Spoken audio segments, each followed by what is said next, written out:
Your light breaks through our deepest fear. You make the broken heart rejoice. In you we find our voice. We lift you high above the skies. With every breath our praises rise. Your love, it never fades away. We worship you both night and day.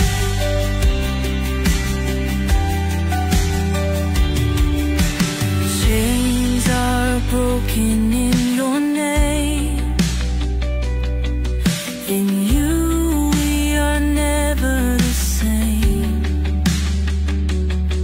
Your power flows like mighty streams, fulfilling all our dreams. We lift you high above the skies. With every breath our praises rise. Your love, it never fades away. We worship you both night and day.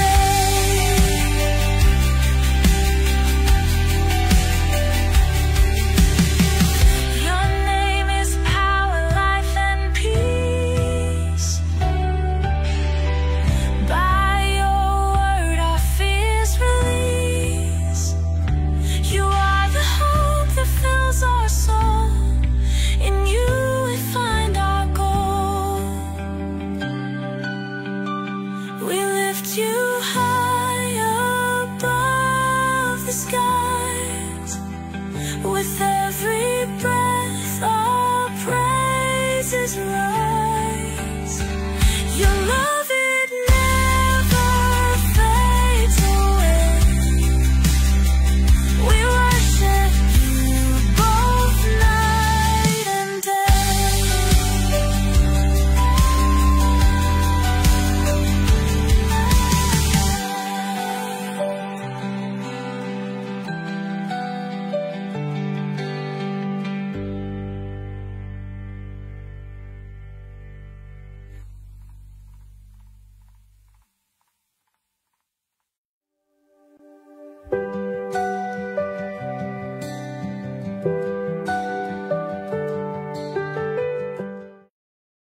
Hello and welcome sa Russia TV mga kapatid, at meron tayong debate na magaganap ngayon September 18, 2025 alas 8:33 dito sa Pilipinas mga kapatid, at ang topic na pag-uusapan ay patutunayan na Diyos si Jesus mga kapatid. So affirmative natin si Brother Samuel Tahuda ng MCGU, at negative naman si Pastor Jeff T. Orieta ng Prophetic Advent Movement ba bro, or ministry? Ministry at saka movement, okay. Okay. So, ang ating setup ng debate, yung 10 minutes sa presentation, 7 minutes sa pagtatanong, 10 minutes sa rebuttal, 7 minutes sa ating second cross, at meron tayong 5 minute na final conclusion. Mauna si negative, mahuhuli si affirmative.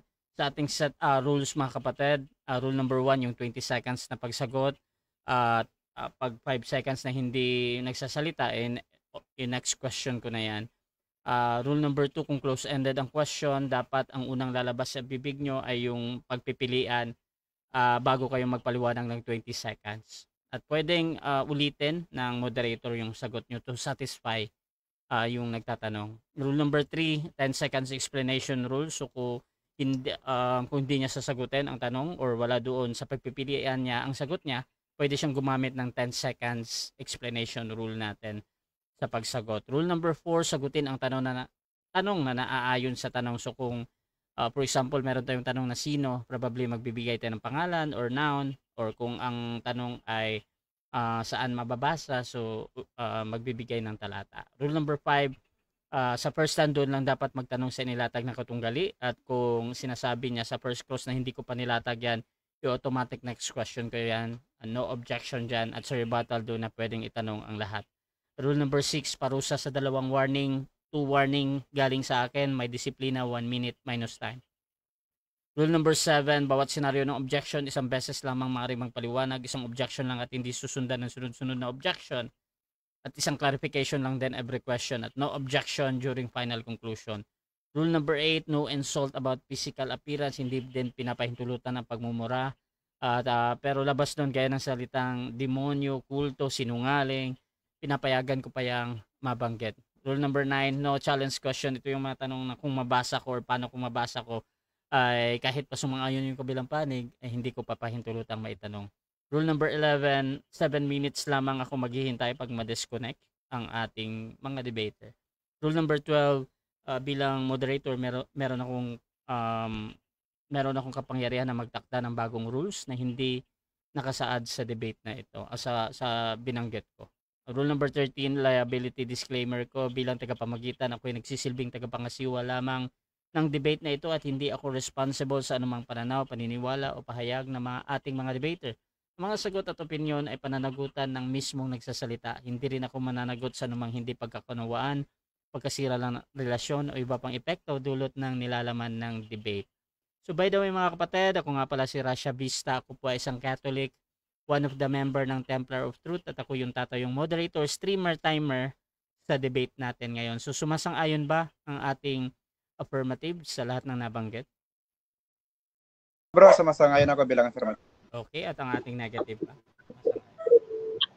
Sangayon bro, sangayon. Okay, so before natin simulan ng ating debate, syempre gusto ko muna kayong magpakilala sa ating audience. Unahin natin ang ating affirmatibo. Pakilala ka kapatid.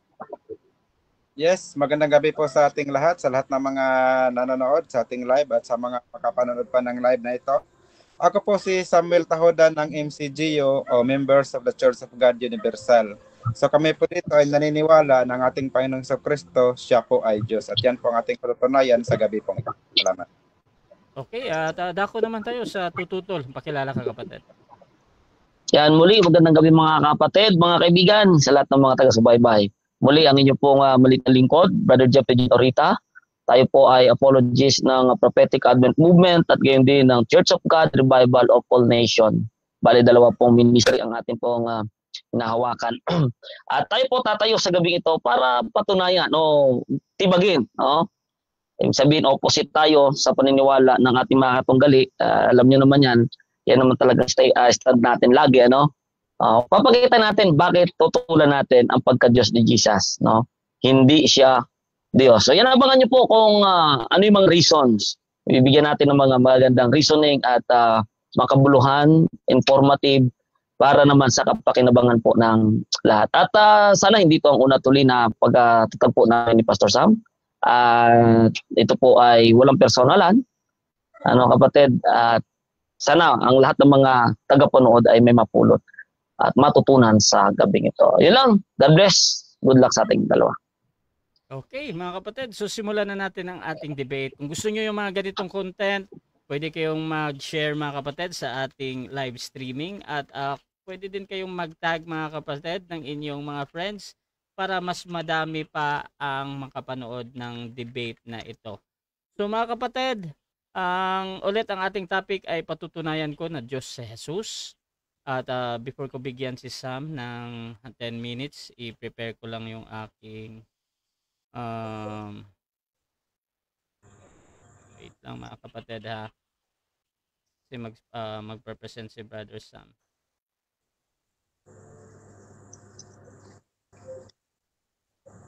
Okay, wait lang.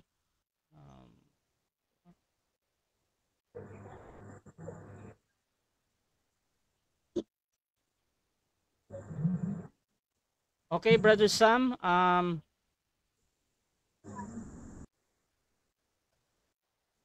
Okay, salamat Mr. Moderator. Okay, sa gabi pong ito ay patutunayan po natin gamit ang Biblia ng ating Panginoong Kristo ay isa pong Diyos. So, unang punto na dapat nating alamin sa Biblia, ano ba ang tawag sa Biblia doon sa mga tao na tumanggap ng salita ng Diyos? No? Para maalaman natin kung lapat ba kay Kristo na tawagin natin siyang Diyos. So alamin po natin, ano ba sinasabi ng Biblia sa mga taong tumanggap ng salita ng Diyos? Dito po sa isang talata sa Juan, Kabanata 10, 34 hanggang 35, ay ganito po ang sinasabi. John 10:34. Sinagot sila ni Jesus, hindi baga nasusulat sa inyong kautusan, aking sinabi, kayo'y mga Diyos. Kung tinawag niyang mga Diyos, yaong mga dinatnan ng salita ng Diyos, at hindi mangyayaring sirain ang kasulatan. So, maliwanag po dito, sinasabi ng ating Panginoong Hesukristo, na yun po palang mga tumanggap ng salita ng Diyos, ay tinatawag po na Diyos. So, yan po yung isang punto na sinasabi ng Biblia na dapat po nating maalaman. Kung sino man yung tumanggap ng salita ng Diyos, ang sabi dito, sila po ay tinatawag na Diyos. Ngayon, ang atin po bang Panginoong Hesukristo, siya po ba ay tumanggap ng salita ng Diyos mula sa Ama? Sabi niya dito sa John 8:40, ganito naman ang kanyang sinasabi. Datapat ngayon pinagsisikapan ninyo akong patayin na taong sa inyo ay nagsasaysay ng katotohanan na aking narinig sa Diyos, ito hindi ginawa ni Abraham. So ang ating Panginoong Hesukristo pala, sabi niya, nagsasaysay siya ng katotohanan na narinig niya mula sa Diyos. So ibig sabihin, siya po talaga ay tumanggap ng salita mula sa Diyos. At ito'y nag-umpisa, or ito'y siya ay tumatanggap na maging sa panahon pa lamang ni Abraham. Diba nasabi niya, ito hindi ginawa ni Abraham. So noon pa lang pala, ay tumatanggap na siya ng salita mula sa Diyos Ama. At kaya sabi niya, dito sa John 12:49, ganito naman ang kanyang sinasabi. Sapagkat ako'y hindi nagsasalita na mula sa aking sarili, kundi ang Ama na sa akin ay nagsugo, ay siyang nagbigay sa akin ng utos kung ano ang dapat kong sabihin at kung ano ang dapat kong salitain. So maliwanag po dito sa mga talatang ginamit natin, wala pong pagdududa na ang ating Panginoong Hesukristo, siya po ay tumanggap ng salita ng Diyos. So gaya po ng binasa natin kanina sa John 10:34, ang mga tumatanggap ng salita ng Diyos, ang sabi, sila po ay tinatawag na Diyos. So yan po yung unang punto na dapat makita ng ating mga taga-subaybay po ngayon. Pangalawa po, no? Si Kristo po ba, kailan po ba ang kanyang pag-umpisa? Kailan po ba ang kanyang pag-iral? Kasi meron siyang binabanggit kanina na sa panahon pa lang ni Abraham ay nandoon na pala, nakakarinig na siya ng masalita mula sa Diyos at hindi nagalit si Abraham sa kanya. So ngayon, aalamin natin, si Kristo po ba ay existido na mula pa ng panahon ng una? So alamin po natin, dito po sa John 17:5, si Kristo din po ang nagsasabi dito at hindi ibang tao. Sabi niya, at ngayon, Ama, luwalhatiin mo ako sa iyo rin ng kaluwalhatian, aking tinamo sa iyo bago ang sanglibutan ay naging gayon. So si Kristo po pala ay meron na siyang tinanggap, meron na po siyang kaluwalhatian o ranggo noon pang una bago nagkaroon ng sanlibutan. So ibig sabihin po, siya ay na po talaga, kumbaga existido na, siya ay nandoon na sa panahon pa lang noong umpisa at sa katunayan, sabi niya, meron na siyang kaluwalhatiang tinanggap. So ngayon, kung siya existido na, ano naman ang kanyang kalagayan doon? At ano siya? Sabi niya dito sa isang talata, sa John 18:36, ganito naman ang sinasabi ni Kristo. Sabi niya, sumagot si Jesus, ang kaharian ko ay hindi sa sanglibutang ito. Kung ang kaharian ko ay sa sanglibutang ito, ang aking mga alipin nga ay makikipagbaka, upang ako'y huwag maibigay sa mga Hudiyo, ngunit ngayon ang aking kaharian ay hindi irito. So dito maliwanag na ang ating Panginoong Hesukristo, mula pa pala noon, siya ay nagkahari na. No, bago pa man matatag ang sanglibutan, dahil sabi na mayroon na siyang kaluwalhatian noon pa man, siya pala doon ay isang hari. Diba? At doon sa kahariang iyon ay meron siyang mga sinabi niya, meron siyang mga servants o mga alipin. Di po ba? So meron na siyang mga pagmamay-aring mga servants bago pa man siya nagkatawang tao dito sa lupa. Kaya tiyak na tiyak po tayo mula mismo sa bibig ng ating Panginoong Hesukristo na siya po talaga ay existido na mula pa noong una, hindi lamang sa panahon ni Maria. So yan, isa po yung katangian na nagpapatunay na siya po ay Diyos. Ito po, pangatlong punto ng ating tatalakayin. Ang atin pong Panginoong Hesukristo ay sinasamba. So alam naman po natin na pagka Biblia ang pag-uusapan, ang ipinag-uutos na dapat sambahin ay Diyos. So tingnan po natin, ang ating Panginoong Hesukristo po ba, meron bang inutos na sambahin siya? Sabi po dito sa isang talata sa Hebreo 1:6, ganito ang ating mababasa. At muli, nang dinadala niya ang panganay sa sangkalapaan, ay sinasabi, at sambahin siya ng lahat ng mga anghel ng Diyos. So ang atin po palang Panginoong Hesukristo ay sinasamba. Di po ba? At saka, yung mga anghel pinapasamba sa kanya, paano pa kaya yung mga tao? Dapat rin ba siyang sambahin ng mga tao? Ito, basahin natin sa isang talata. Sa Lucas 24:52, kung siya ba'y sinasamba ng kanyang mga alagad noong una. Ito sabi, Lucas 24:52, at siya'y sinamba nila at nagsibalik sila sa Jerusalem na may malaking galak. So ito yung panahon na kung saan ang ating Panginoong Hesukristo ay umakyat na sa langit. So si Kristo pala, pagkaakyat niya sa langit, ang ginawa ng mga alagad noong una, siya ay sinamba nila. Na ang ginamit po niyan sa Greek original ay proskineo. Na yan din po yung ginagamit naman po sa Diyos Ama. Kaya kung ano man yung ginagawa nila sa Diyos Ama na pagsamba, ay ginagawa din po nila yan sa anak. Kaya yan po ay talagang nagpapatunay na Diyos po siya. At ang kanyang pagka-Diyos ay hindi lamang dito sa sanglibutan, kundi maging sa saan mang dako, no? Saan mang dako, siya po ay kinikilala na Diyos. Ito po sabi sa isang talata, no? Dito sa Filipos 2:10, aalamin natin kung yun bang mga sumasamba kay Kristo, mga alagad lang ba niya na mga nandito sa lupa lang o maging nasa ibang dimension. Sabi dito, upang sa pangalan ni Jesus ay iluhod ang lahat ng tuhod ng nangasa langit at ng nangasa ibabaw ng lupa at ng nangasa ilalim ng lupa. So dito sa 2:10 niliwanag sinabi ng ating apostol na si San Pablo na ang ating Panginoong Hesukristo, siya ay luluhuran ng lahat ng nilalang nasaan ka man, ikaw man ay nasa langit, ikaw man ay nasa lupa o nasa ilalim ng lupa, ikay luluhod sa Kanya.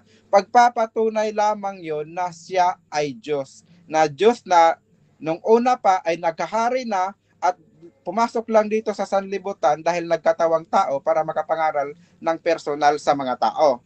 So, bakit nga ba nagkaroon ng katawan ng ating Panginoong Hesukristo? Basahin natin dito sa Hebreo 10:5, ganito ang sinasabi ni San Pablo.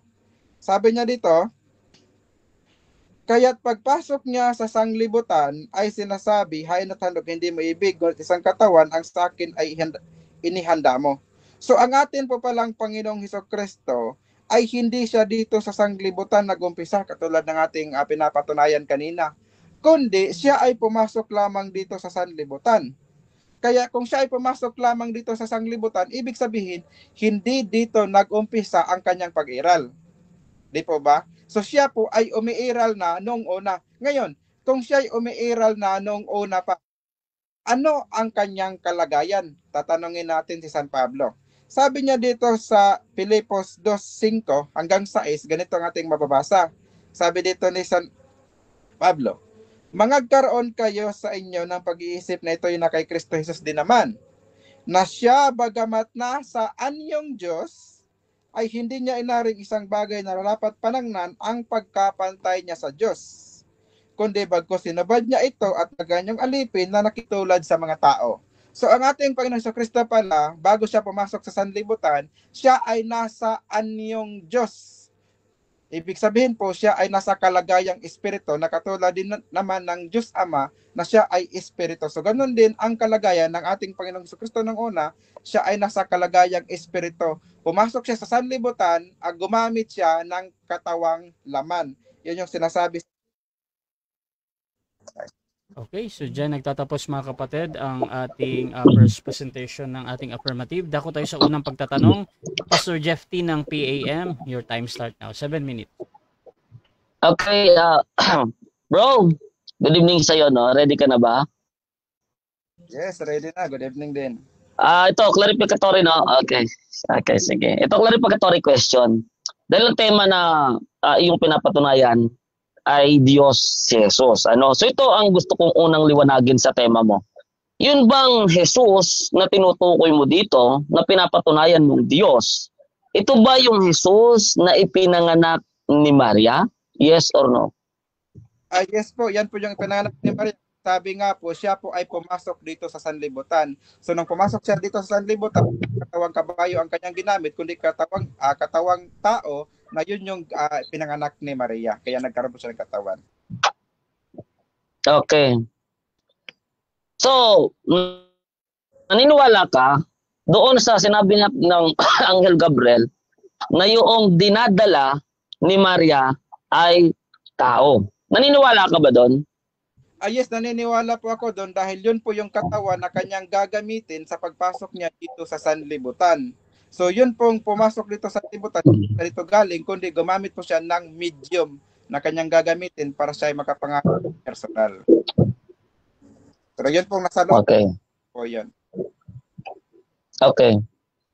Naniniwala ka ba na ang tinawag na Jesus, ang ayon doon sa Mateo 1:21, yung ipinanganak o ipanganganak ni Maria na dinadalang tao niya na sinang-ayunan mo, yun ang tatawaging Jesus. Pag sinabing tatawaging Jesus, hindi pa tinatawag na Jesus. Tatawagin pa lang pag ipinanganak. Sumasangayon ka ba na ang tinawag na Jesus ay yung dinalang tao ni Maria sa loob ng 9 na buwan at ipinanganak sa salubsaban?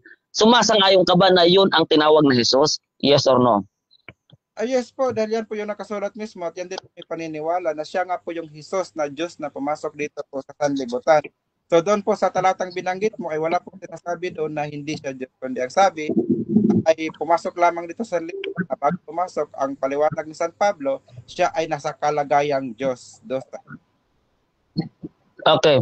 So, ibig sabihin, ang pinapatunayan mo dito ay dalawa.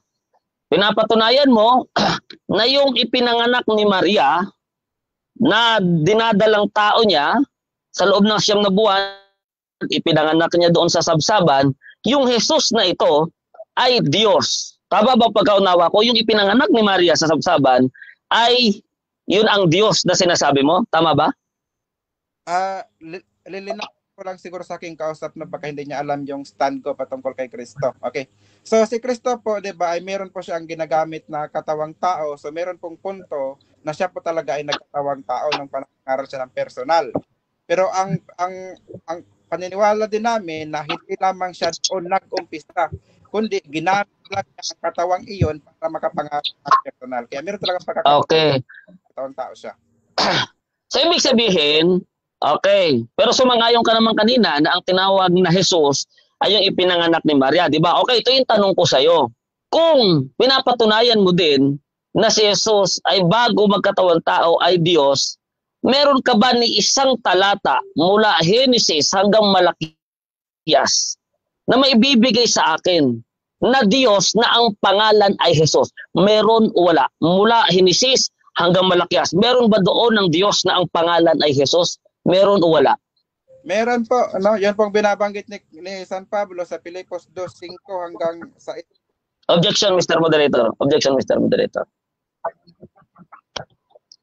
Yes, bro. Negative. Ang objection ko kasi, sir, ay sabi ko sa Old Testament, no, from Genesis to Malakay. Okay. So yung sagot mong yes, hinihintay ko kung saan mula o saan sa Old Testament, mula Genesis hanggang Malakay, saan mo doon maibibigay yung talata na sinagot mo ng yes. Hindi New Testament, ha. Yung yes, paliwanag mo, bigay mo sa Old Testament. Okay. Merong clarification pa sa tanong. Brother Sam, may counter objection ka or hahatol na ako? Sasagutin ko yung tanong niya kahit wala sa presentation na hanap niya.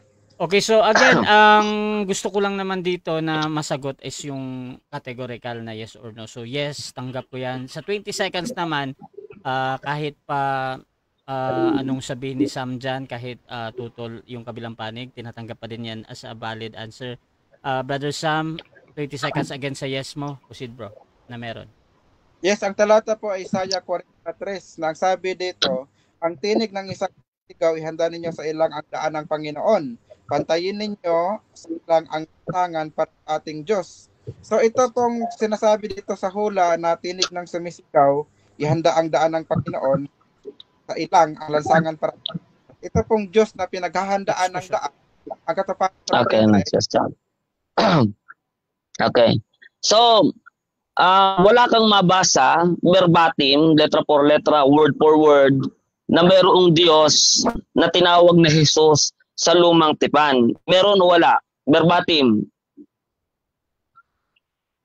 Meron po ang ating papatunayan po, hindi po lamang tipan lang, kundi buong Biblia po. So dito po sa Isaiah 40 verse 3, ang katuparan po nito ay Matthew 3, no? Na wala pong iba kundi ang ating Panginoong Hesukristo. Kaya biblical po 'yan. Nabasa po natin na Diyos po talaga siya. Okay. Okay. So ngayon, nung sa paniniwala mo, nagkatawang tao na, tinawag ng Jesus, Diyos pa rin ba siya nung siya ipanganak ni Maria? Diyos pa rin o hindi na? Matatawag po pa rin siyang Diyos dahil ayon nga sa ating paliwanag kanina sa John 10:34-35, ang tumanggap ng salita ng Diyos ay tinatawag na Diyos at hindi maaring sirain ang kautusan. So ayon po sa Biblia, kung si Kristo ay tumanggap ng salita ng Diyos, Diyos po siya kahit siya ay nasa katawang tao na. Next Okay. question. So sa ang prinsipyo binigay mo pag tumanggap ng salita ng Diyos. Okay, tanong, ikaw ba kapatid, tumanggap ka ba ng salita ng Diyos? Tumanggap ka ba o hindi? Yes, tumanggap po ako ng salita ng Diyos pero para palayo yung tanong mo, wala na doon sa ano ko po, kumbaga inilatag ko sa aking presentation, naging personal na eh. Okay. Okay. Hindi po ako na-memersal kapatid. Principle binasa mo, yung tumanggap ng salita ng Diyos. So ngayon, dahil tumanggap ka ng salita ng Diyos, ikaw ba ay Diyos din? Yes or no? I refuse to answer that question because hindi yan allowed sa ating rules na napag-usapan. Ang itatanong lamang sa first course examination ay base sa aking inilatag. Okay. Automatic next question yan. Okay. Naniniwala ka bang natanggap ni Moses ang salita ng Diyos? Yes or no?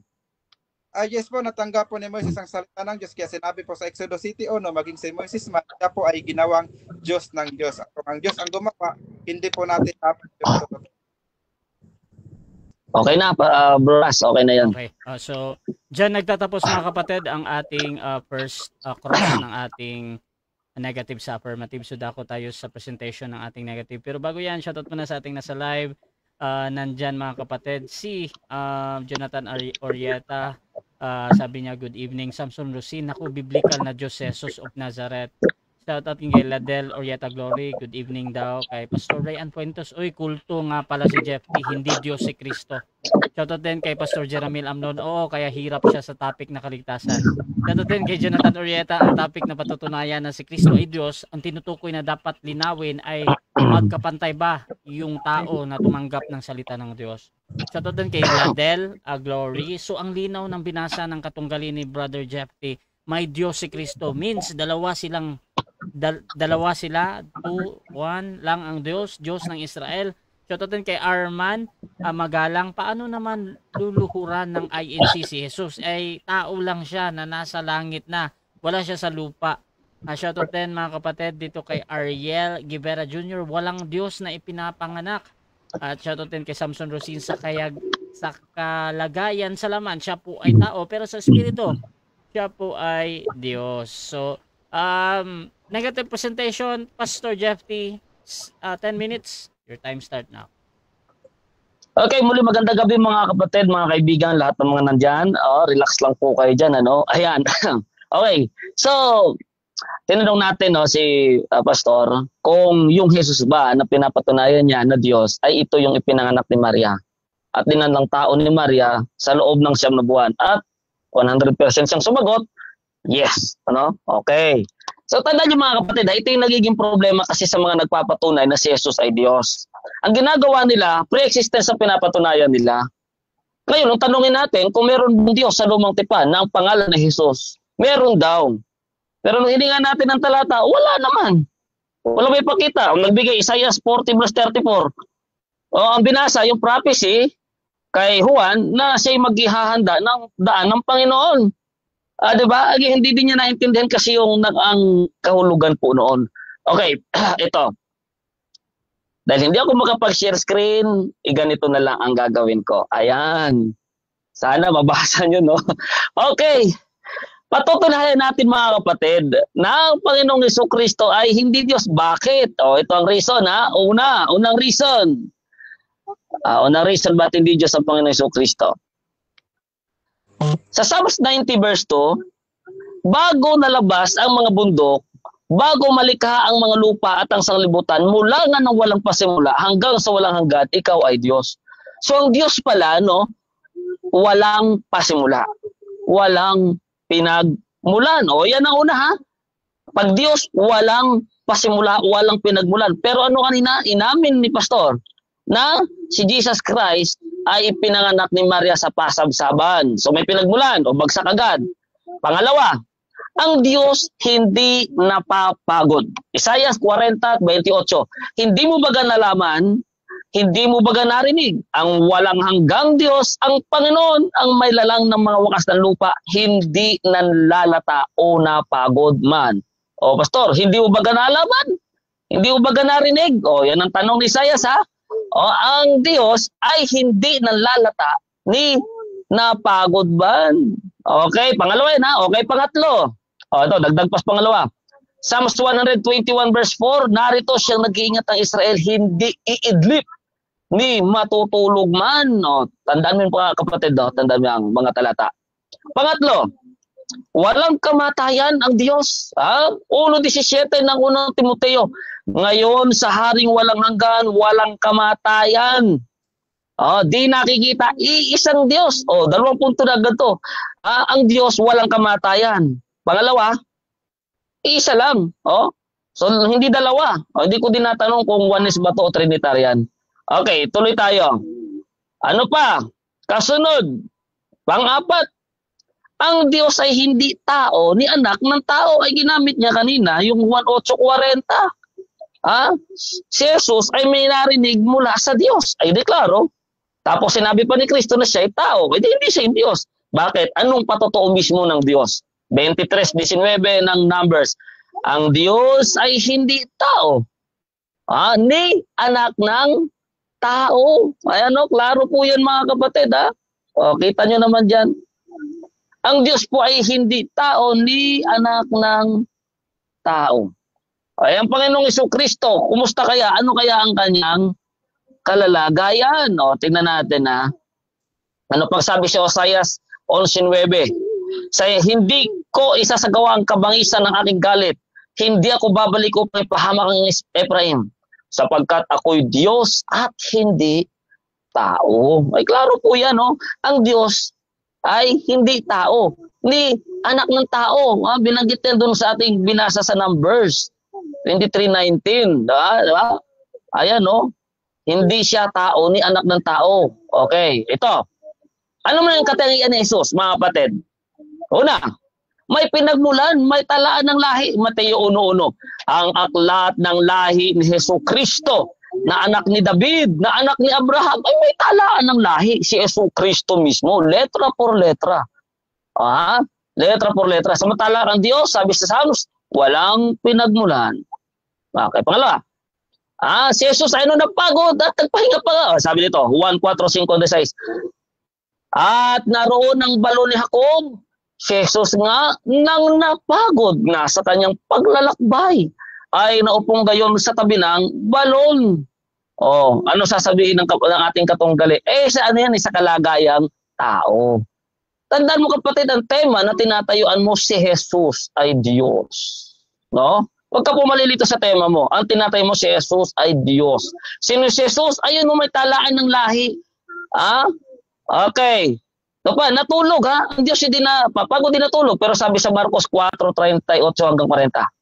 Sabi sa 38, si Jesus ay natutulog noon sa may ulihan ng bangka. Nakahilig sa isang unan. May unan pa. Diba? So talagang Diyos ka hindi natutulog eh. Tapos tinanong natin, nanigurado tayo eh, tinanong natin, doon ba siya nagkataon tao matatawag pa rin pang Diyos? Sabi niya, oo, Diyos pa rin daw. Edi, paano mangyayari yung Diyos hindi natutulog? Pero bakit natulog si Kristo? Napagod. Diba? Okay. Pangatlo, si Jesus ay namatay. Ang Diyos ay walang kamatayan. Pero anong sabi dito? 1 Thessalonians 4 verse 14. For we believe that Jesus died and rose again. We believe. I don't know if you believe. Di ko alam. Pero sabi dito, we believe. I believe that Jesus died and rose again. So therefore, hindi talaga sa Diyos namatay. Ay sino nagbuhay? Sabi dito, we believe that God will bring with Jesus those who have fallen asleep in Him. No, ang Diyos, kahit basahin nyo sa Gawa 5:30, sino ang nagbuhay na maguli sa Panginoong Hesus? Ang Diyos. Bakit may Diyos na binanggit na magbubuhay kay Jesus kung siya na yung Diyos o siya'y Diyos? Diba? Ang sagot na naman dyan ay sa kalagayan tao yan, kapatid. Wala tayong pinag-uusapan ditong kalagayan tao o anuman. Ang pinag-uusapan natin dito sa tema, si Jesus ay Diyos. Yun ang tema ng ating afirmatibo. At hindi din naman niya sinabi sa tema niya na patutunayan niyang si Jesus ay dating Diyos na nagkatawang tao. So sa tema pa lang, wala, bagsak na, talo na, di ba? Ito ba, ano sabi ng Panginoon Jesucristo? Anong sabi ng Panginoon Jesucristo? Mateo 27:46. At nang malapit na ang oras na ikasiyam, ay sumigaw si Jesus ng malakas na tinig na sinasabi, Eli, Eli, lama sabachthani. Ano daw ibig sabihin ng Eli, Eli, lama sabachthani? Diyos ko, sabi, Diyos ko, bakit mo ako pinabayaan? O meron bang Diyos na tumatawag sa Diyos? Tapos pinabayaan pa siya nung Diyos na tinatawag. Pambihira naman. Sabi pa dito, 50, at muling sumigaw si Jesus. Letra po letra si Jesus. Nang malakas na tinig at nalagot ang kanyang hininga. Patay. Sino? Si Jesus. Yung Jesus na pinapatunayan ng ating afirmatibo na Diyos daw. Pero wala namang napakita. Tinan niyo mga kapatid. Pang-apat, si Jesus ay tao. Mateo 1:18. Ang pagkapanganak nga kay Hesus Kristo ay ganito. Letra por letra ha. Hesus Kristo ay ganito. Nang si Maria na kanyang ina ay mag-aasawa kayo sa bago sila magsama ay nasumpungang siya ay nagdadalang tao sa pamagitan ng Espiritu Santo. Ano sabi? Siya ay nagdadalang tao. So anong daladala ni Maria? Ang dala niya ay tao. Ngayon, ano sabi ni Jesus Christ? Inamin niya ba? Oo, sabi niya, datapot ngayon pinagsisikapan ninyo kung patayin na taong sa inyo'y nagsasaysay ng katotohanan. Okay, salamat bro. Klaro, binasa na to kanina ni affirmative. Nang sabi dito, siya'y tao na nagsasaysay ng katotohanan na narinig sa Diyos. Ito hindi ginawa ni Abraham. Ikinunik niya na yung 840 daw ay pre-existence. Hindi ho to pre-existence. Ang konteksto nito, gusto kasing patayin ng mga Hudyo si Jesus Christ. Ngayon, itong mga Hudyo, nag-aangkin na sila yung mga lahi ni Abraham, pero mamamatay tao sila. Basahin nyo sa Mateo 23, no? Nandiyan yan, sa 38 hanggang 28. Ngayon, kaya sinasabi ni Jesus Christ na, kung mga anak talaga kayo ni Abraham, ba't di ako pinagsisikapang patayin? Kasi si Abraham, hindi siya mamamatay tao. Samantalang yung mga kaharap ni Jesus Christ, gusto siyang patayin. Na ano daw sabi ni Jesus Christ? Na taong sa inyo nagsasaysay. Anong na sinasaysay niya? Mga katotohanan na narinig mula sa Diyos. So may Diyos na umiiral, habang si Jesus Christ ay nakakarinig ng mga katotohanan mula sa Diyos. Okay. Sakto.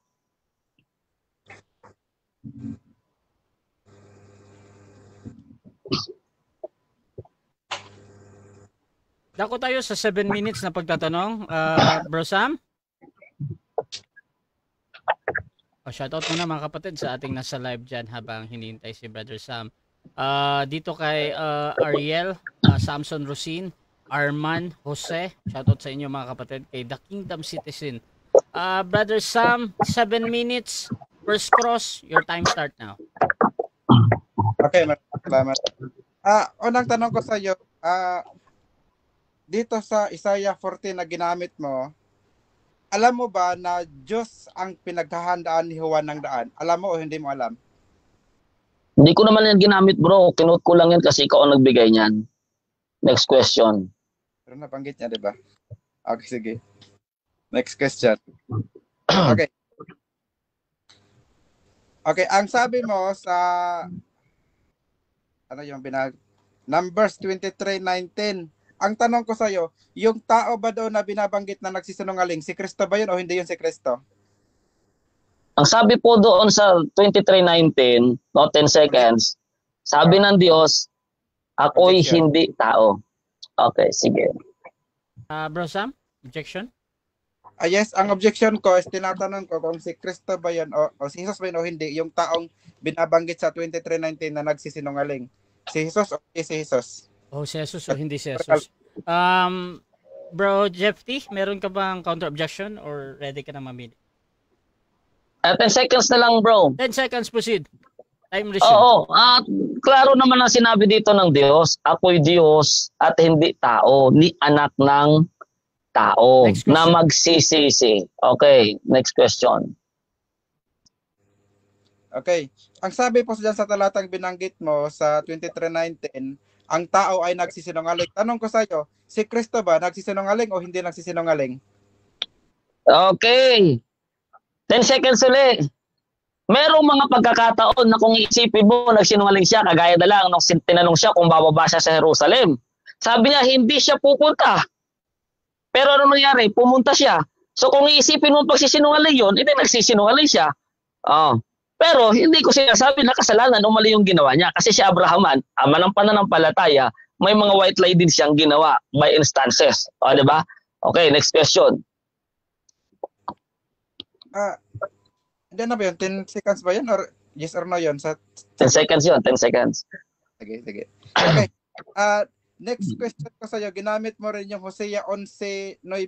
Si Jesus ba ang pinatutungkulan doon o hindi? Yes or no? 10 seconds ulit. Ang Diyos ang nagsasalita doon, na sabi ng Diyos, hindi siya tao. Samantalang ang Panginoon Hesus Kristo, klaro, sinabi niya na siya ay tao. Ganun lang naman kasi pinuwain yung bro, ang Diyos hindi tao. Next question. Ang tao, hindi Diyos. Next question. Okay. Dito sa Mateo 1 na sinabi mo, meron bang binabanggit dito na si Jesus ay hindi Diyos? Meron o wala? Meron. May binabanggit yan. Hindi nga lang letra por letra. Sabi nga dyan, dinadalang tao. O, di ba? Dinadalang tao nga eh. Hindi naman dinadalang Diyos. Kung dinadalang Diyos, di sana, siya. Pangalawa, ang Diyos kasi hindi pinapanganak. Saan nakakita na Diyos na nasa tiyan ni Maria, sa tiyan ng tao? Doon pala, kahit hindi na letra por letra, meron. May mababasa, hindi talaga siya Diyos. Next question. Ito clarification ko lamang, no. Ang tinatanong ko po ay hindi po ang iyong unawa, no, kundi ano po ang nasasulat. Meron bang nasasulat sa Mateo 1:18 na sinabi si Jesus ay hindi Diyos o wala? May nasasulat o wala? Meron nga. Hindi lang letra por letra. Meron hindi lang letra por letra. Ano hindi yung unawa? Alam ka namang basa tayo ng walang unawa. Sabi ng Biblia, ang may unawa ay umunawa. Pag nagbasa tayo, kapatid, ay unawain natin. Sabi, unawain ang bumabasa. Okay, klaro naman doon dinadalang tao, 9 na buwan sa tiyan ng isang babae. Diyos ba yun? Next question. Okay, next question. Binanggit mo yung awit na bintados na ang Diyos ay walang pinagmulan. Tanong ko sa ba na ang tinutukoy sa Mingkodos na ang pinagmulan niya ay mula sa walang pinagmulan ay si Jesus o hindi mo alam? Pakiklaro nga bro, putol-putol yung boses niya. May kasing, anong tanong mo? Alam Psalms mo 90? Paulit na lang bro Sam. Time stop. Yes. Ito ang tanong ko. Sige. Okay, di ba ginamit mo yung nabintados na ang Diyos ay walang pasimula? Ngayon, ang tanong, alam mo ba na ang tinutukoy sa Mika 5:2 na nagmula sa walang pasimula ay si Jesus? Alam mo o hindi mo alam? 10 seconds. Proceed. Alam ko na si Jesus ay nakahula sa Micah 5:2. Pero klaro sa Micah 5:2, ang sinabi doon, yung pinagmulan niya. May pinagmulan nga eh. Next Anong question. pinagmulan niya? 10 seconds. Bethlehem Ephrata. Next question. Okay, next question ko. Si Jesus ba ngayon nasa lupa o nasa langit? Nasa langit po. Next question. Next question. Okay, next question. Okay. Ang sabi mo kanina, ang Diyos ay hindi napapagod. Tanong ko sa iyo, si Kristo ba ngayon, si Jesus ba ngayon na nasa langit, napapagod o hindi napapagod? Hindi ko alam kapatid eh. Hindi ko naman siya kasama doon eh. Tatanungin natin pagka magkakasama na tayo doon, no? Ang pinapatunayan lang natin dito na hindi talaga Diyos ang Panginoon Kristo. Di ba? Yun naman na klaro doon eh. Di ba? Tsaka doon sa Micah 5:2 mo, napakaliwanag naman na sinasabi doon, Bethlehem Ephrata. Yun bang Bethlehem sa langit ba yun? Klaro nung matupad, pinanganak si Jesus Christ sa Bethlehem. Okay, next question. Ang sabi mo, ginamit mo yung Psalms 181:4-5 na ang Diyos ay hindi natutulog. Ngayon, si Jesus na nasa langit, nasabi mo kanina siya nasa langit na, natutulog ba siya sa langit o hindi natutulog? Hindi ko alam. Wala naman ako doon kapatid eh. Ang sinisigurado ko lang sa iyo sa unang Timoteo 2:5 na kahit nasa langit siya, tao pa rin siya, hindi pa rin siya Diyos. Klaro yan. Mamaya babasahin ko sa iyo. Kahit nasa langit na siya, tao pa rin siya, hindi pa rin siya Diyos. Next question. Next question. Okay. Alam mo ba na ang mga tumatanggap ng salita ng Diyos ay tinatawag na Diyos? Alam mo? Yes, alam ko.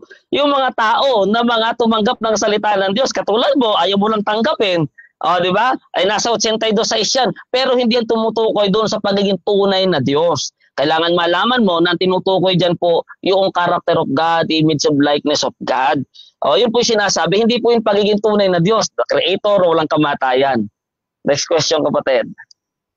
Next question. So, tanggap mo, pagka Biblia ang pag-uusapan, si Kristo ay tinatawag na Diyos dahil siya ay tumanggap ng salita ng Diyos. Tanggap o hindi tanggap? 10 seconds. Dapat hindi lang si Kristo, dapat pati ikaw, umamin ka muna. Kasi ang pinapag-usapan, tumanggap ng salita ng Diyos. Inamin mo kanina, tumanggap ka salita ng Diyos. Aminin mo muna na Diyos ka, tatanggapin ko na ang pagka-Diyos ni Kristo katulad mo. Next question. Okay, next question. Okay. Alam mo ba na si Kristo ay naghahari na bago siya nagkatawang tao dito sa lupa? Alam mo o hindi mo alam? 10 seconds uli. Ang sabi ng Biblia, ibinigay pa lang sa kanya nung siya ay mabuhay na mag-uli. At nung pagkakita sa langit. Mateo 28:18. Sige, next question. Okay, next question. Okay. Alam mo ba na Okay, so dyan nagtatapos mga kapatid ang ating first stage ng debate. So shoutout muna sa ating nasa live. Sabi ni Pastor Jeramel Amlon, kulto talagang aral ni Jeff T. Butatang Butata.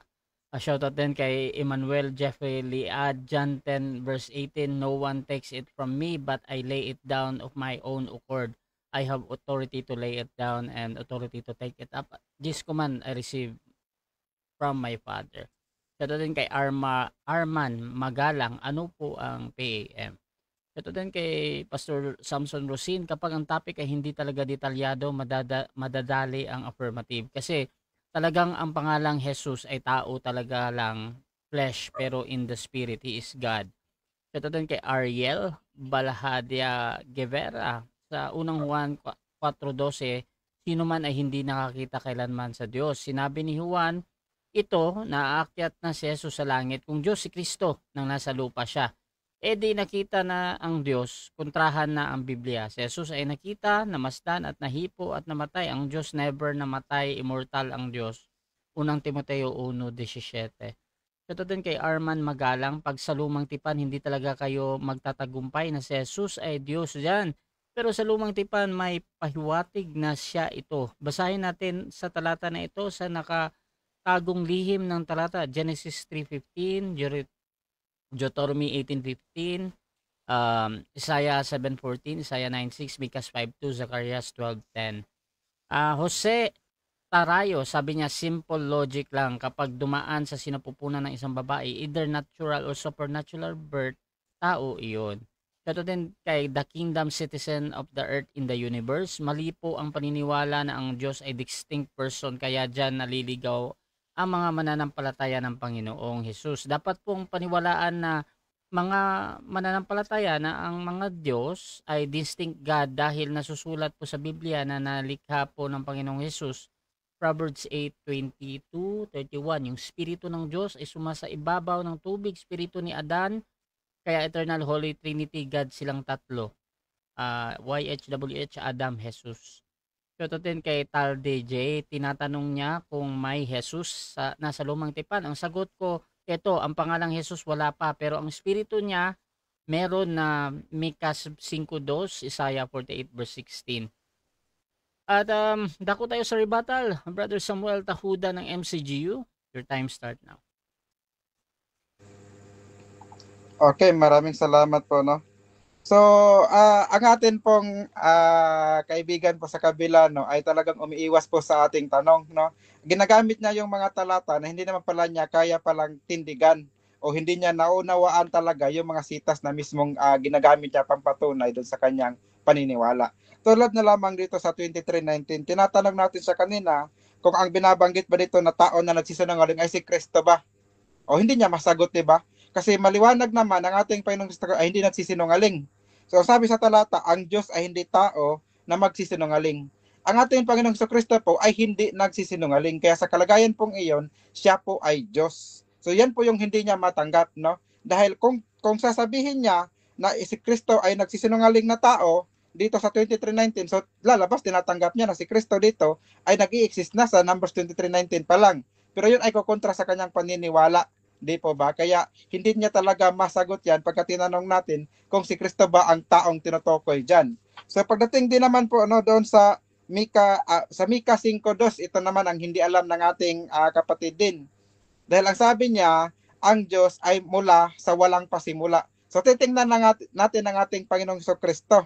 Kasi siya naman siguro dito ay tanggap niya rin na ito'y si Jesus, itong binabanggit sa Micah 5:2 na sinasabi sa hula. Ang sabi dito, ngunit ikaw, Bethlehem Ephrata, na maliit na paglumagay sa libo-libo ng Huda, mula sa iyo ay lalabas sa akin ang isa na magpupuno sa Israel, na ang pinagbuhatan niya ay mula ng una, mula ng walang hanggan.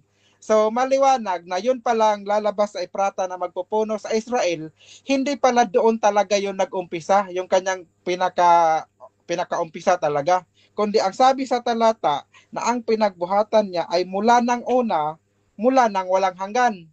Ito ang ayaw basahin ng ating kausap, no? At hindi niya ito kayang tutulan na ang ating Panginoong Kristo ang kanyang pinagmulan mula ng una, mula ng walang hanggan. So ito pa, tinatanong niya kanina kung nasa nasa lumang tipan ba ang ating Panginoong Hesus. So mayroon po, no, sa Isaiah 40 verse 3, yun pong binabanggit dyan na Diyos na paghahandaan ni Juan ng daan, yun po ay ang ating Panginoong Hesukristo. Sabi po dito sa Isaiah 40 verse 3, ganito po nakasulat. Ang tinig ng isang sumisigaw, ihanda ninyo sa ilang ang daan ng Panginoon. Pantayin ninyo sa ilang ang lansangan para sa ating Diyos. So yun pong pinaghahandaan ni Juan, yun po ay isang Panginoon, yun po ay isang Diyos, maliwanag po sa Isaiah 40 verse 3. So siguro ang hinahanap niya kanina yung litra por litra na dapat na makita natin yung pangalang Jesus. Pero nung tinanong natin siya kanina sa Mateo 1:18 na meron bang binanggit na si Jesus ay hindi Diyos, ano sagot niya? Wala daw litra por litra pero nandoon daw sa unawa. So ang ating kausap pala, gumagamit ng unawa pagka siya yung tatanungin natin pagka naiipit na siya. Pero pagka siya ang tatanungin, huwag ka daw gumamit ng pangunawa. Dapat litra po litra, mabasa mo yung pangalang Jesus mismo. Pero basahin natin ang katuparan ng sinasabi doon sa hula sa Isaiah kung sino nga ba iyon. So alamin po natin dito po sa New Testament, no? Ang sabi po dito, no? Sapagkat ito yaong sinalita sa magitan ng propeta Isaias, no, yung Isaiah 43 kanina, na nagsasabi, ang tinig ng isang sumisigaw sa ilang, ihanda ninyo ang daan ng Panginoon, tuwirin ninyo ang kanyang mga landas. So napakaliwanag po, no, na yun po palang Diyos na sinasabi doon na paparito sa lupa. Wala pong iba, ang atin pong Panginoong Hesukristo. So sa Old Testament pa lamang, nandoon na po siya, nakatakda na po kung ano ang gagawin niya dito sa lupa. So maliwanag po, siya ay existido na, sa katunayan ay kinakausap niya na ang mga propeta noong una. Ito, baka hindi alam ng ating kapatid ito. Sa unang Pedro 1:10 hanggang 11, sino ba ang nagturo kay propeta Isaiah na ang sabi, ang Diyos daw ay paparito at paghahandaan ni Juan Bautista ng daan? Sino ba ang nagturo kay Isaiah nun? Aalamin natin kung sino ang nagturo nun kay Isaiah. unang Pedro 1:10 hanggang 11. Tungkol sa pagkaligtas na ito ay nagsikap at nagsiyasat na maigi ang mga propeta, isa na doon si Isaiah, na nangagsihula tungkol sa biyayang dadating sa inyo, na sinisiyasat ang kahulugan kung ano at kailang panahon itinuro ng Espiritu ni Kristo na sumasa kanila ng patotohanan ng una ang mga pagbabata ni Kristo at ang mga kalwalhatiang hahalili sa mga ito. So maliwanag po na ang atin palang Panginoong Hesukristo, siya ay nagtuturo na sa mga propeta nung una ayon kay Apostol Pedro, unang Pedro 1:10 hanggang 11. Kaya yun pong nakikipag-usap kay Isaias, nagtuturo sa kanya ng mga mangyayari sa hinaharap. Yun po pala ay ang Espiritu ni Kristo. Bakit po tinawag na Espiritu ni Kristo?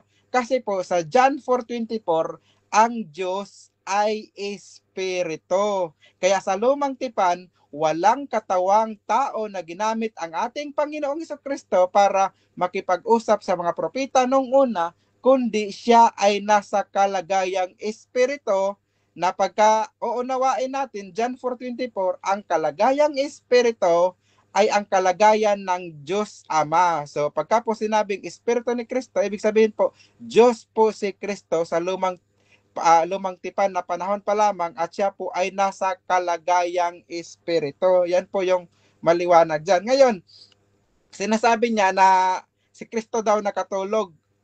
Dito yan sa lupa kasi gumamit siya ng katawang tao. Pero nung siya ay nasa langit na ng ating kausap ngayon, ay hindi naman siya tumututol ng ating Panginoong Kristo ay nasa langit na. Na kung paanong ang Diyos Ama ay nasa langit, ganun din ang ating Panginoong Kristo. Tinanong natin siya kanina, natutulog ba ang ating Panginoong sa langit? Ano sabi niya? Hindi ko alam. Sabi rin niya, ang Diyos daw ay hindi napapagod. Kaya tinanong din natin siya, si Jesus ba na nasa langit ngayon, napapagod ba? Ano sagot niya? Hindi niya alam. Diba? So, ganyang klase ba na, I'm sorry pero ganyang klase ba ng mga ngaral ang dapat nating paniwalaan na siya mismo hindi tiyak sa kanyang pinapangaral. Na, di ba? Kasi pagka tinatanong natin, ang sagot niya, hindi ko alam. Malalaman pagka nandoon na ako. So, ibig sabihin, wala po talaga siyang katiyakan sa kanyang mga aral na dala. Pwede pa ba? Pero sorry, baka sabihin niyang ano na yan, adlam na yan. Okay po. So, ituloy po natin, no? Ang si Apostol Pablo po, ang sabi niya, no, Filipos 2:5, na ito hindi rin matutulan ng ating kausap. Si Kristo sa verse 6, siya ay nasa anyong Diyos. Ano ba yung anyong Diyos? John 4:24 ng Juan, yan yung Espiritu. Na yan din yung sinasabi ni Pedro sa unang Pedro 10 hanggang 11 na si Kristo ay nasa kalagayang Espiritu nung siya ay nangangaral sa mga propeta nung una. Ano ba yung kalagayang Espiritu na yun? Ayon kay San Pablo, siya ay nasa anyong Diyos. Kaya doon sa kanyang pagiging anyong Diyos, hindi siya natutulog doon. Doon sa kanyang pagiging Diyos, hindi siya napapagod. No? Ang napapagod sa kanya, yung katawan na kanyang ginamit dito para mangaral siya ng personal talaga sa mga tao. Pero ito ang dapat maalaman ng ating kausap. Yun bang katawan niyang napapagod, na nakatulog? Yun ba din yung katawang taglay niya nung siya ay bumalik na sa langit? No? Basahin po natin sa Revelation 1:13 hanggang 17. Medyo mahaba-haba yan. Sasabihin ko na lang kung ano ang binanggit dyan ni Juan. So nung makita ni Juan si Kristo na kung saan siya ay nasa langit na, bumalik na sa dating niyang anyo. Di ba kasi sabi ni San Pablo, meron siyang anyo na hinubad. So nung siya ngayon ay bumalik na sa langit, bumalik siya sa kanyang original na anyo. Ano yung anyo na? Lumiliwanag, umiilaw, nakakasilaw, no? Katulad ng pinapakita niya doon sa Mateo 17:2. Yun talaga ang kanyang original na anyo. Yun yung kanyang gamit-gamit nung siya ay naghahari sa langit, no? Gaya ng sabi niya, John 18:36, siya ay naghahari na sa langit. Meron na siyang mga alipin doon at yung kaharian niya yun, hindi yun dito sa lupa, sa langit yun. At ang kanyang katawang ginagamit doon na hindi katawang panlupa, kundi katawang panlangit na kumikinang walang kasiraan. Dahil sa langit po, hindi pwede ang may kasiraan, kaya hindi pwede doon ang katawang tao. Kaya ang ating Panginoong Hesukristo doon sa langit, siya ay Diyos. Mula pa noon, no? At ngayon na siya ay bumalik na ulit sa langit, siya ay Diyos na sinasamba, niluluhuran, hindi lamang ng mga tao dito sa lupa, kundi yung mga nilalang na nasa langit. Filipos 2:10, siya ay niluluhuran, sinasamba, maging ng mga anghel, Hebrews 1:6. Kaya yan po yung katotohanan matutulan ng ating katunggali ngayon. Okay, so dyan nagtatapos ang rebuttal ng ating affirmative. Dako tayo sa second cross ng ating negative. Pastor Jeff T. ng Prophetic Advent Ministry. Your time start now. Sabi mo, kaibigan, yung kausap ng mga propeta na Diyos sa lumang tipan ay ang ating Panginoong Hesukristo. Okay, paano mo ngayon ipapaliwanag ang Hebreo 1:1 hanggang 2? Ang sabi dito, ang Diyos na nagsalita ng unang panahon sa ating mga magulang sa iba't ibang panahon at sa iba't ibang paraan sa pamagitan ng mga propeta ay nagsalita sa atin sa mga huling araw na ito sa pamamagitan ng kanyang anak. Sabi dito, nagsimula lang o nagsalita lang ang Panginoon Hesus ay sa mga huling araw.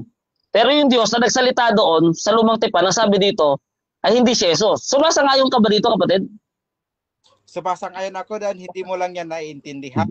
So ang Diyos noong una, no, si Kristo, bagamat siya yung salita sa mga propeta, hindi siya mismo yung nangangaral ng personal sa madla, kundi ang kanyang pinapangaralan ay ang mga propeta lamang. Kaya hindi yan kumukontra, no, doon sa binabanggit sa unang 11 kasi propeta ang kanyang ginagawa, hindi yung madla mismo.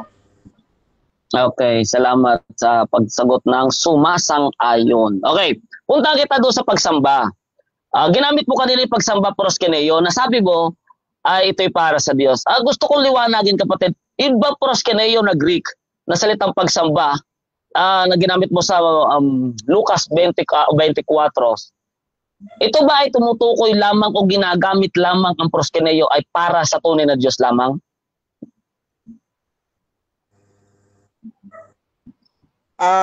Yes po, gamit po yan para sa tunay na Diyos na talagang sasambahin mo siya, no? Na kung saan ikaw ay luluhod sa kanya, ginagamit yan sa tunay na Diyos. Ngayon, kung may gumagaya man na kalaban ng Diyos, ay hindi yun nangangahulugan na para sa kanila na yun.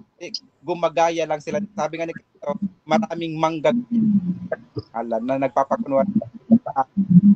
Okay. Alam mo ba na ang proskeneo ay ordinary salita sa Grego na ibig sabihin nito, ito ay yung pros, no, from pros, no, at yung kineo na ibig sabihin to kiss, no, na ito ay hindi lamang sa Diyos ginagamit ng mga Grego. Alam mo ba yon? Yes, alam ko po yun, pero dyan po sa 24:52 na sinasabi ng Biblia, ang ating Panginoong Kristo, pagkababasahin mo sa 51, siya ay nandoon na sa langit. Kaya hindi po literal yung paggamit nila dyan ng salitang proskeneo. Siguro ang pinanghawakan mo, yung literal na ginagawa ng mga tao ng una na hinahalikan nila, no?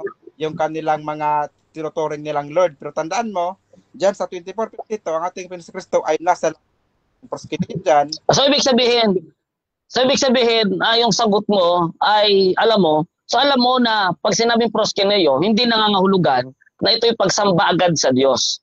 Kung hindi, alam mo, sabi mo, na ito pala ay reverence. Ibig sabihin paggalang. Alam mo pala na ito'y paggalang or pagpapakita ng pagpapasakop sa isang otoridad. Alam mo ba yon? Naganda ng kahulugan. Mali po yung sinasabi mo, no, na Hindi, categorical mo na. Alam mo ba o hindi? yes, alam ko po na ganun po ang kahulugan na kung saan ikaw po ay nagpapakita ng paggalang dahil mismong pagka sinabi po nating pagsamba, yun po ay paggalang. Katulad ng ginagawa sa Filipos 2:10 na ikaw ay luluhod, yun ay nagpapakita na gumagalang ka. No, yun yung highest form ng paggalang. Kaya yan po yung pagsamba. Next question. Alam mo ba na si Daniel ay sinamba din sangayon sa Daniel 2:46, ang sabi dito, na magkagayoy ang haring Nabucodonosor ay nagpatira pa at sumamba kay Daniel. Ang tanong, dahil si Daniel ay sinamba ng hari, Diyos ba si Daniel? Yes or no? Yes po, pagka gagamitin po natin yung John 10:34-35, na yun pong mga taong tumanggap ng salita ng Diyos ayon sa awit o 62:1 hanggang 6, sila po ay tinatawag na Diyos at hindi po masisira ang kasulatan kung tatawagin po silang Diyos. Okay.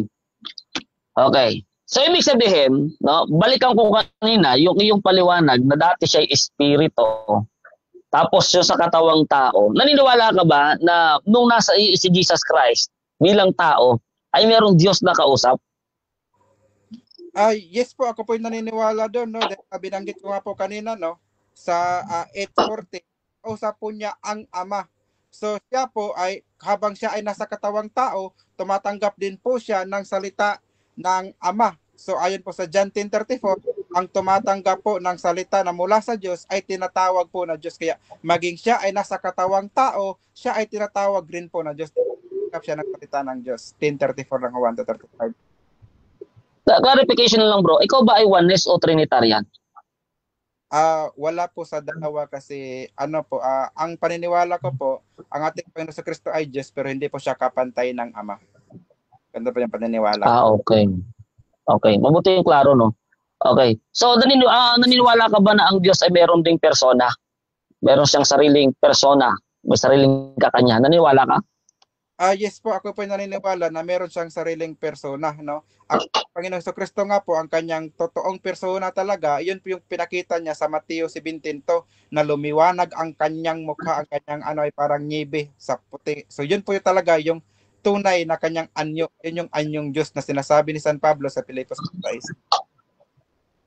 So paano yung Diyos pumasok sa tiyan ng isang babae? Ang Diyos po ay kaya niya pong gawin ang lahat, no? Kung sa tao imposible, sa Diyos po ay walang imposible. Sinasabi po yan sa Lucas. Kaya wala pong problema sa Diyos na makapangyarihan. Maliban na lang kung ang Diyos mo hindi makapangyarihan, na hindi kayang gumawa ng ganong bagay. Pero ang Diyos po ay makapangyarihan. Yung bang konteksto doon sa binanggit sa Lucas 1 na sinasabing sa Diyos ay walang imposible? Ang ibig sabihin noon na kaya ng Diyos na pumasok sa tiyan ng isang babae at paglabas ay tao na siya? O kaya ng Diyos gumawa ng isang sanggol sa sinapupunan ng isang dalaga? Alin sa dalawa ang sinasabing walang imposible sa Diyos? Pareho po, no? Dahil yun pong sanggol na gagawin niya sa sinapupunan ng dalaga na yun po ang kanyang gagamitin na katawan para siya ay personal. Sa Testament kasi hindi. Okay, so dyan nagtatapos mga kapatid ang ating second cross. Dako tayo sa rebuttal ng ating negative. Pero bago yan, shoutout muna sa ating nasa live mga kapatid.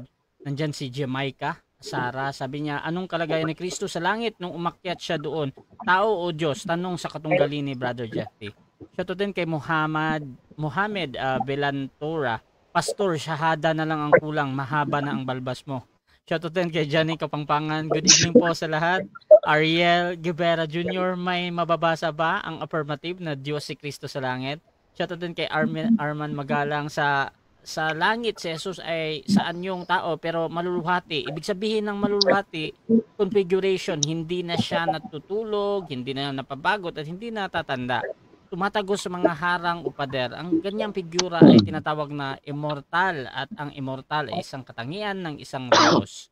Shoutout din kay Pastor Jeremil Amlon ng Gold, gaya-gaya lang sa argument ng INC kaya scripted. Shoutout din kay Jonathan Orieta, Bro Tahuda, ang paksa mo ay si Jesus ay Diyos, hindi sa langit ay halip nung siya ay pinanganak. Shoutout din kay Antonio Lostre Jr., grabe naman ang Diyos gumawa sa tao tapos pumasok sa tao.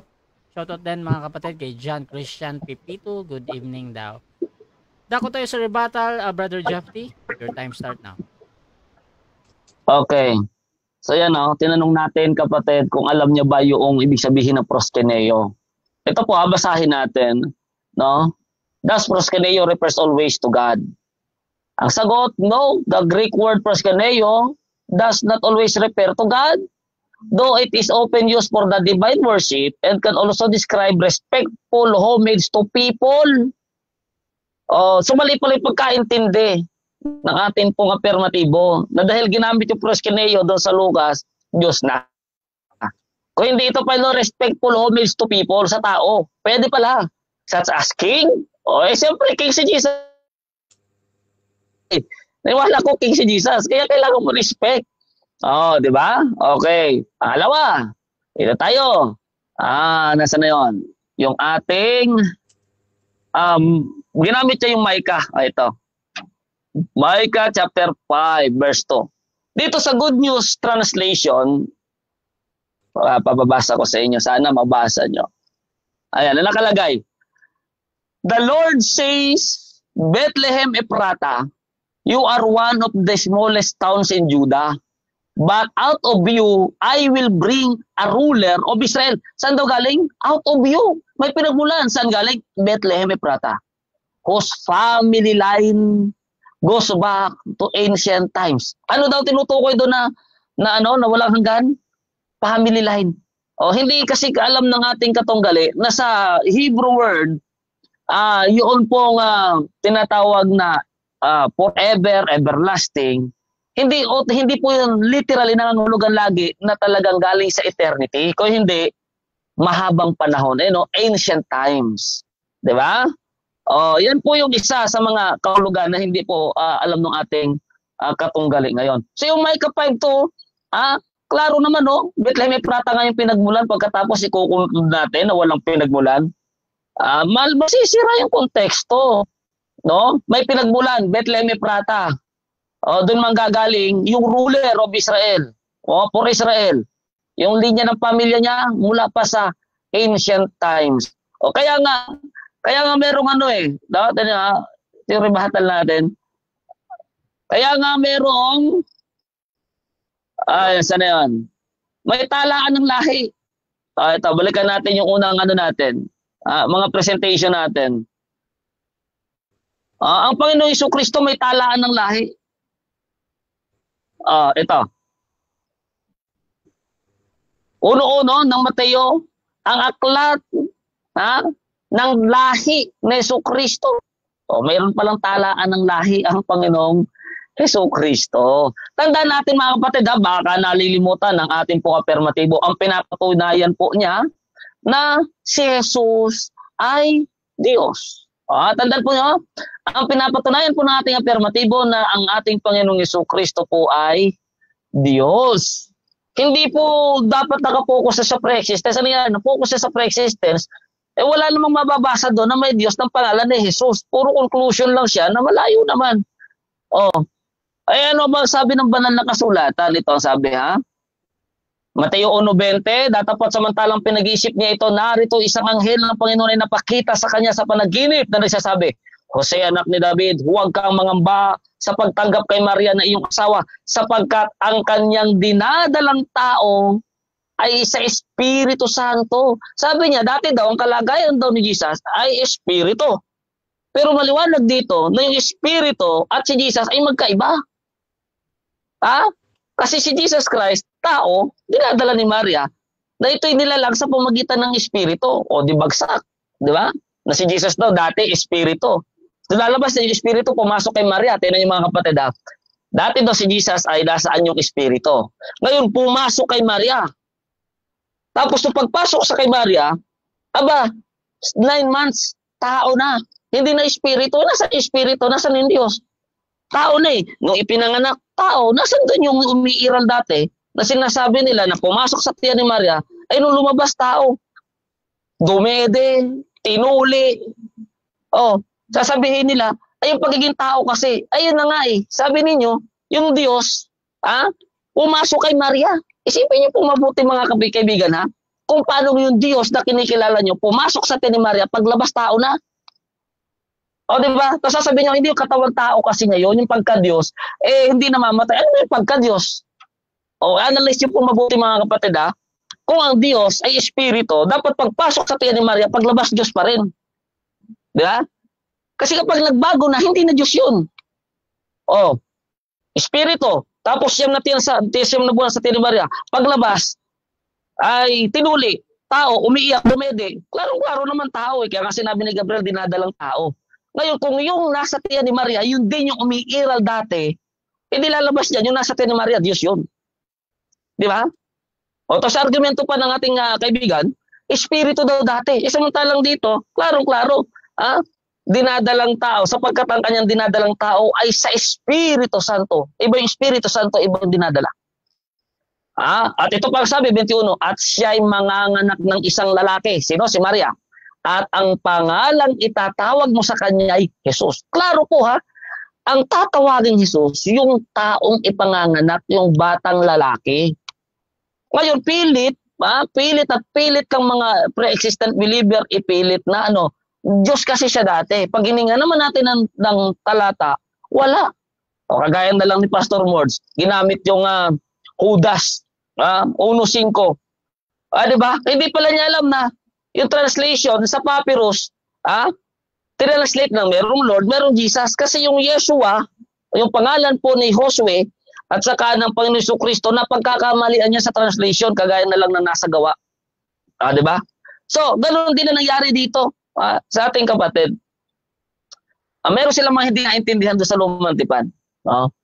Lahat po yun ay prophecy. Naniniwala ako may propesya sa ating Panginoon Jesucristo, kaya nga propesya. Hindi pa nangyayari. Magagana pa lang. Lahat ng ginamit sa Old Testament, prophecy for the future. So, ibig sabihin, ba't po sinasabi nandoon na ay prophecy pa lang? The principle of prophecy is something that will happen in the future. Future pa lang. Pero bakit ginamit mo para patunayan na umiral na sa nakaraan? Diba? Okay, ito pa. Sabi dito, kaya maging hayag nawa sa inyo, mga kapatid, na sa pamagitan ng taong ito ibinabalita sa inyo kapatawaran ng mga kasalanan. Si Jesus Christ po yan, tao, pero kapagpatawad ng kasalanan. Ito walang kamatayan. Gusto ko pong idiin ito. Tandaan nyo, ang tema natin, hindi pre-existence. Ang tema ng ating katunggali, patutunayan niyang si Jesus ay Diyos. Si Jesus. Sino si Jesus? Yung ipinanganak ni Maria. Ngayon, ang katangian ng Diyos, walang kamatayan. Tapos isa lang siya. Hindi sila dalawa. Kaya dalawang sasabitan po ng ating affirmatibo dito eh. Kung talagang umiirang si Kristo dati bilang Diyos, hindi dalawa ng Diyos. Kasi yung Ama ay Diyos, yung anak ay Diyos din. Maliban na lang na oneness siya. Pero ayaw naman yung oneness siya kung hindi mas mababa daw si Jesus. So may pagkasaksi ni Jehovah or Arianism ito. Anak ng Diyos. Yan yung mga ginagamit. Proverbs 8. Yan yung mga ginagamit nila. Ay mali naman po pagkaintindi doon. Diba? Okay, walang kamatayan. Kailangan nating tandaan yung mga kaibigan at minamahal. Si Jesus Christ namatay. Kaya hindi po talaga siya Diyos. Bakit hindi ko umaalis sa tema? Yun kasi ang tema eh. Ang tema ay si Jesus. No? At kalaro na si Jesus ay ipinanganak ni Maria. Yun po ang tinatawag na Jesus. Hindi po yung Diyos sa nakaraan. Wala pong gano'n na Diyos na tinawag na Jesus. Balas yun. Maling-mali yun. Ang Jesus ay ang ipinanganak ni Maria. Namatay. Kaya tinan nyo Ito. 1 Timoteo 2:3 hanggang 5. Kahit nasa langit ng Panginoon Jesucristo. Sabi nito, ito'y mabuti at nakalulugod sa paningin ng Diyos na ating tagapagligtas. So may Diyos tayong tagapagligtas, yung Ama, na siyang may ibig na ang lahat ng mga tao'y mga ligtas at mga kaalam ng katotohanan. Kapatid, kaya gusto ko malaman mo ang katotohanan. Na sapagkat may isang Diyos. Dito pa lang sa pundasyon na may isang Diyos, hindi na pwedeng Diyos si Kristo kasi ang isang Diyos ang malamang. 1 Corinto 8:6. Ayan sabi, at may isang tagapamagitan sa Diyos at sa mga tao. Kailan ito? Nasa langit. Salamat bro. Nasa langit ang ating Panginoon Jesucristo nito. Kasalukuyan. Pero nananatiling tao. Yun nga lang, nabago na yung kanyang kalagayan. Na-restore na sa kanya yung image and likeness of God. Di ba? Sino daw? Ang taong si Jesucristo. Kahit nasa langit siya, tao pa rin siya. Dangan nga labang, restored na sa kanya ang image and likeness. Lahat naman tayo, sangayon po sa 1 Corinto 15:53 hanggang patuloy, babaguhin naman tayong katulad talaga niya. Di ba? Okay, conclusion. Mamaya na yung conclusion pala. Baka ma-advance masyado. Okay. So, ibig sabihin mga kapatid, talaga pong wala pong naitayo ang ating pong kaibigan, ating kapatid. Okay, so dyan nagtatapos ang rebuttal ng ating negative. Dako tayo sa second cross ng ating affirmative. Brother Samuel Tahuda ng MCGU, 7 minutes. Your time start now, bro. Okay. Ang sabi mo kanina, no, yung proskineo, ang meaning niyan ay to kiss. Ang tanong ko sa iyo, paano mo sinasamba ang Diyos? Hinahalikan mo ba? Yes or no? 10 seconds. Hindi ko naman sinabing yun lang ang kahulugan. Hindi ko sinabing yun lang ang kahulugan. Binasa ko pa nga po dito. Di ba? Reverence. Respectful homage to people. Next question. Okay, next question. Okay. Alam mo ba na pagka sinasamba mo ang Diyos ay nagbibigay ng reverence sa Kanya? Alam mo, hindi mo alam? Pag sinasamba ng alin? Pag sinasamba mo ang Diyos, nagbibigay ka ng reverence, paggalang. Alam mo o hindi mo alam? Yes, alam ko bilang Diyos. Ginagalang mo sa bilang Diyos. Yung hari, ginagalang din. Yung presidente nga, ginagalang. Yung barangay captain nyo, ginagalang mo din. Ewan ko lang, hindi mo ginagalang yung barangay captain nyo. Yung paggalang, kailangan natin yung bilang mga tao. Respeto, paggalang. Meron paggalang na talagang ibig sabihin para sa Diyos. Sabihin nun, huwag kang kikilala ng ibang Diyos. Ganun yun. Next question. Okay, next question. Tanong ko sa iyo, si Kristo ba, no, ay sinasamba mo o hindi mo sinasamba? Hindi. Hindi ko siya sinasamba bilang Diyos. No? Pero nirerespeto ko siya. Nagpapasakop ako sa kanya bilang Panginoon ko. Ayun na sabi, yung ginamit mo kanina sa Pilipos 2, klaro yun. Para sa kaluluwa lahati ng Diyos Ama. Di ba? Kaya ako, nagpapasakop ako sa ating Panginoon Jesucristo. Okay. Next question. Okay. Alam mo ba na yung laman at dugo o yung tao, no, na physical ay hindi makakapasok sa langit? Alam mo, hindi mo alam? Alam ko, yung laman ng makasalanan, yung dugo kasi na tinutukoy doon, yung karagayang taong makasalanan. Pero pag binago na yon, katulad ni Adan, katulad ni Eva, wala ding kamatayan yon nung hindi pa sila nagkakasala. Ibabalik tayo sa ganung kalagayan, i-restore tayo. Pag na-restore na ang tao sa ganung kalagayan, tao pa rin yon. Next question. Okay, next question ka. Sa langit ba si Kristo, may laman at dugo pa rin ba o wala na? Meron yung tao pa rin yun, pero hindi na yung makasalanan na dugo na kagaya dito. Kahit ikaw kapatid, tao ka nga pero pure na.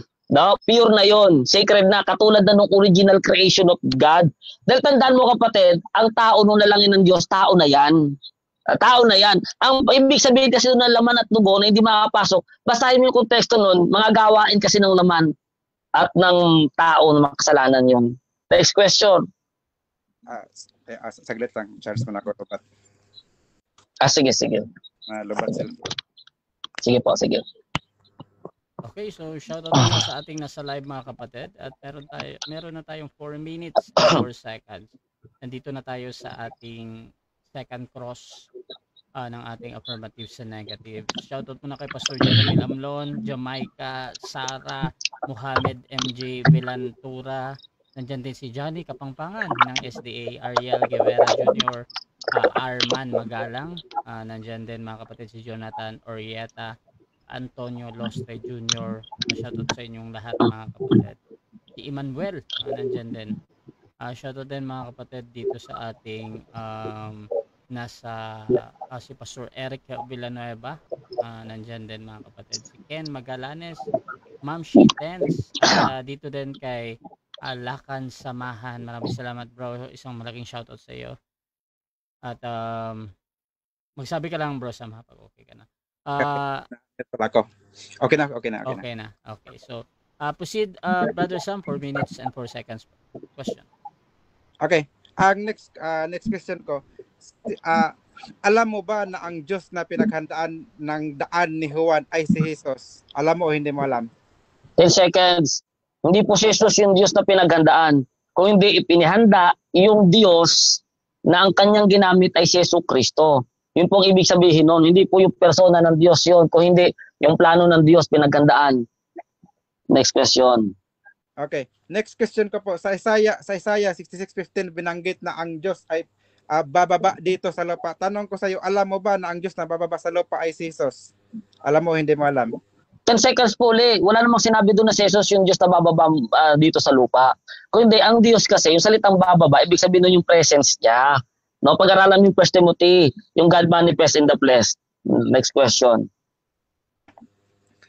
Okay, next question ko po. Okay.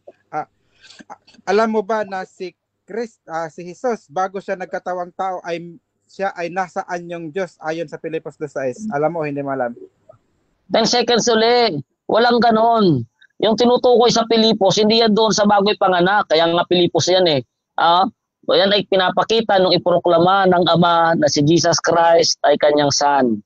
Next question. Okay, next question ko. Okay. Sa mga talatang binanggit mo, saan nababasa? No, tinatanong ko yung nababasa, hindi po yung unawa mo. Tinatanong ko yung nababasa. Saan nababasa sa talatang ginamit mo na si Jesus ay hindi Diyos? Ay, dami ko na binasa kanina eh. Si Kristo ay namatay.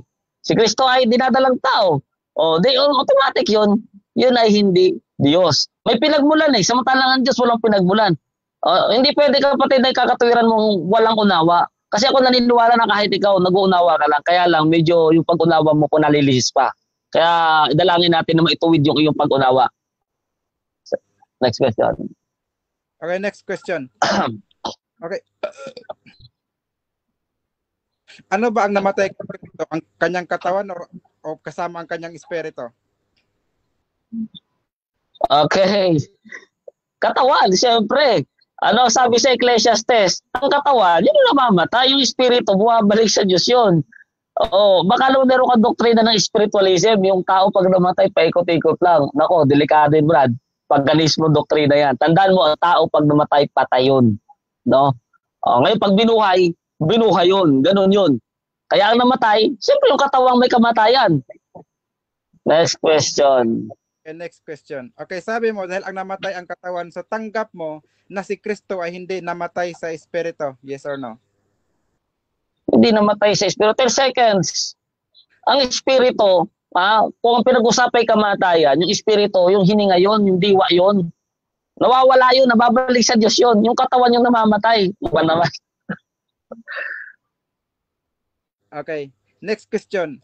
Alam mo ba na sa Hebreo 7:3 sinabi daw na si Kristo no ay tulad ni Melchizedek na walang pasimula. Alam mo, hindi mo alam? 10 seconds uli. Ang tinutukoy kasi doon na walang pasimula, yung lahi ng pagiging saserdote. Hindi si Melchizedek hari nga ng Salem, paano naging walang pasimula? Hindi lang na-search yung kanyang talaan ng lahi. Next question. Okay. Next question ko. Okay. Si Kristo ba sinasamba ng mga alagad nung una bilang tao o bilang Diyos? 10 seconds. 10 seconds. Oo, nirerespeto siya bilang hari, bilang anak ng Diyos. Wala doon sa tanong mo. Wala doon. Mali lahat. Yung tanong mo pareho mali. Okay, so dyan nagtatapos mga kapatid ang ating second stage ng debate. At dako tayo sa final conclusion. Pero bago yan, shoutout muna sa ating nasa live kay Jamaica Sara. Sabi niya napakalinaw, may tao sa langit, si Kristo. Shoutout din kay Pastor Jeramil Amlon, absence from the body, presence with the Lord. Shoutout din kay John Christian, si Jesus Christ ay tao ayon sa nakasulat sa Biblia. At Mohamed Velantura, ayan. So mga kapatid, dako tayo sa final conclusion. Mauna dito si Pastor Jeffrey sa kanyang pagiging negatibo patungkol dito sa Diyos, si Jesus. Pastor Jeffrey, your time start. Okay, maraming salamat. So mga kapatid, napakaliwanag po. Napansin yung mga tanong niya, puro alam mo ba? Tapos yung kadugtong naman, luto na tanong. Pero, mga tanong na wala naman pong pinagbatayan. Yun daw, Pilipos. Alam ko daw ba na dati, sabi niya, bago panganak ni Maria ay Diyos. Wala namang sinabi doon na bago panganak ni Maria, Diyos si Kristo. Dapat analyze mo kailan ba sinulat yung Pilipos. Ano ba yung konteksto? Ano ba yung kasaysayan ng buhay ni Kristo? Alam mo ba, na ang Panginoon Kristo ay prinoklamang anak ng Diyos. Nung si bautismuhan, simula doon, hindi niya inaring panangnan yun. Kundi ang ginawa niya, patuloy siya na nagpakumbaba. Yun po yung kahulugan nun, hindi po yung doon sa before ipanganak ni Maria. Tandaan mo kapatid, yung Diyos hindi pwedeng pumasok doon sa tiyan ng babae. Yung sinasabi mo na yung Diyos mo, walang imposible. Ibig sabihin, kaya mamatay ng Diyos mo? Walang imposible? Oh, maano lang po yun masyadong hindi inuunawa kasi yung salitang walang imposible sa Diyos. With God nothing is impossible. Ang sinasabi doon, with God nothing is impossible, kasi si Maria, nag-iisip siya, paano siya magdadalang tao, wala siyang asawa. Ngayon, kaya sabi ng with God nothing is impossible. Bakit? Kung yung lupa nga, ginawang tao, yung tadya nga, ginawang Eva, mula nga sa wala, tapos nagkaroon ng sanlibutan. Yan yung sinasabing mga with God nothing is impossible. Di ba? Si Sarah nga matanda na. Hindi na pwede magkaanak, pero nagkaanak pa. Yan yung mga sinasabing with God nothing is impossible. Ang dami niya sa Old Testament. Kaya sa panahon natin ngayon. Di ba? With God nothing is impossible. Meron dito nanonood na isang magiting na pastor. Nakapagbuhay po siya ng patay sa kanyang kasaysayan ng buhay. Pero hindi siya Diyos. Bakit? With God, nothing is impossible. Kasi ginamit siya ng Diyos para makita yung mga kapangyarihan ng Diyos. Ganon din yung ating Panginoon Jesucristo. Kaya yung sinasabi kanina na dinatdalang salita ng Diyos. Naniniwala naman ako dun Pero wag mo ituring na yun yung pagiging Diyos ng Ama. Yung pagiging creator o yung everlasting.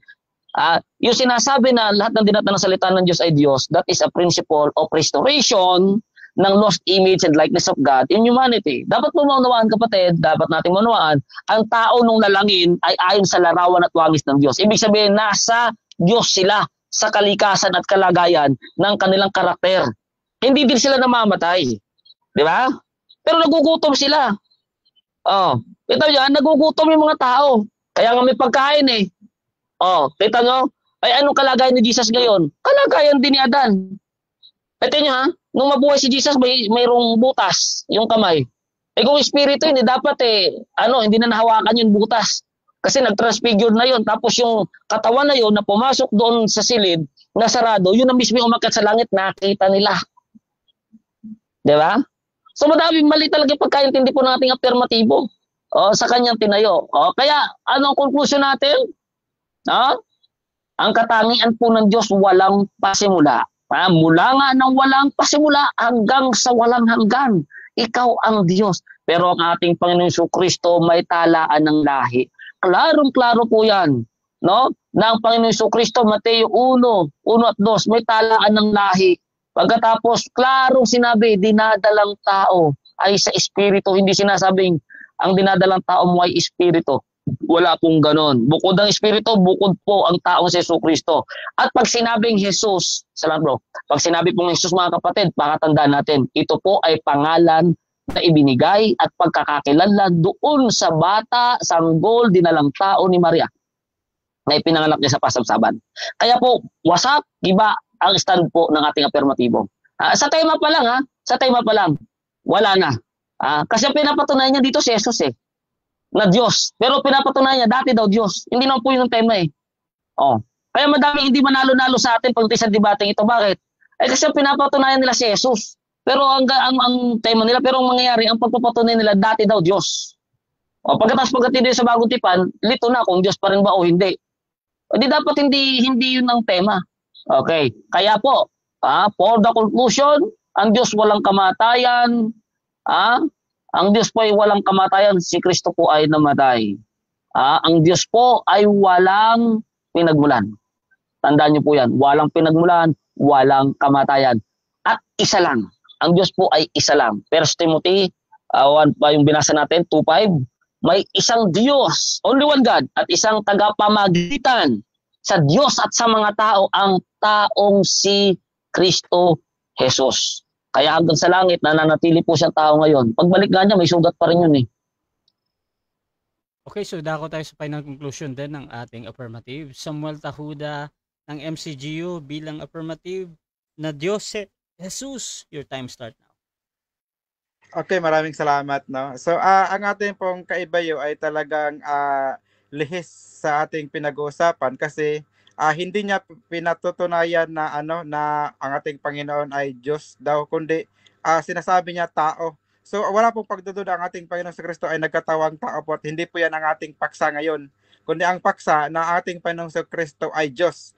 So nung ginamit natin kanina ang John 10:34 to 35, ano sabi niya? Yes, Diyos daw po yun. So siya pala, tanggap pala niya no, na yung mga tumatanggap ng salita ng Diyos ay tinatawag na Diyos. So, kaya doon pa lang, aminado siya mismo na dito sa aming timang pinag-uusapan na ang ating Panginoong, ang ating si Kristo ay Diyos. So, klaro na siya mismo umamin na Diyos ang ating Panginoong Kristo sapagkat siya ay tumanggap ng salita mula sa Diyos Ama. So, yan, maliwanag po yan. At saka, yun po namang sinasabi niya na napunta di umano sa pre-existence. So siguro hindi niya alam na mismong si Kristo ang nagsasabi na siya ay mayroon ng kaluwalhatiang tinanggap, siya ay naghahari na bago pa man pumasok ang sanglibutan. Kaya yun, nagpapatunay talaga na ang ating Panginoong Kristo ay mula sa eternity o yung tinatawag na panahon na walang pasimula, walang hanggan. Na yan din po yung sinasabi sa Mika 5:2 na ayaw basahin ni Jephte. No? Yung huling sugnay sa Mika 5:2 na binabanggit na yung lalabas sa Huda ay mula ng una, mula ng walang pasimula, yun ang kanyang ayaw banggitin. Dahil yung pagiging mula ng una, mula ng walang pasimula, yan ay katangian ng isang Diyos na yan din mismo ang katangian ng ating Panginoong Jesucristo sapagkat siya yung hinuhulaan sa Mika 5:2 at siya rin yung Diyos na hinuhulaan naman sa 43 ng Isaya na hindi masagot ni Jephte ng diretsahan. Na nasagot niya ay hindi ko alam, 10 seconds. So yun nagpapatunay na hindi siya sigurado sa kanyang tinututulan sa gabing ito, kundi sumang-ayon pa siya na ang mga tumanggap ng salita ng Diyos ay Diyos. At ito pa isa sa mga mali no, na kanyang sinabi na ang ating daw Panginoong Kristo ay meron pa rin katawan at dugo doon sa langit kasi yun pa rin daw yung inakyat.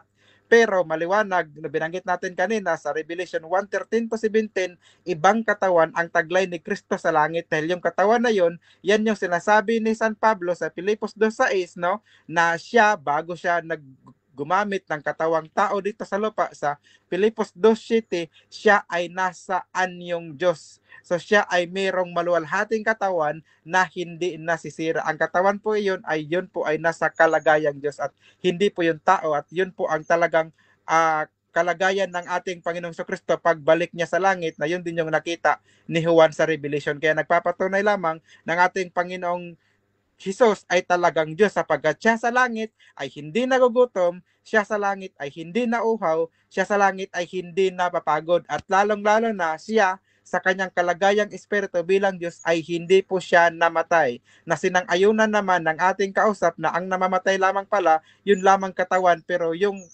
kalagayan ni Kristo bilang kaluluwa ay hindi po yun namatay, kaya hindi po yun taliwas sa sinasabi sa Timoteo na ang Diyos ay walang kamatayan.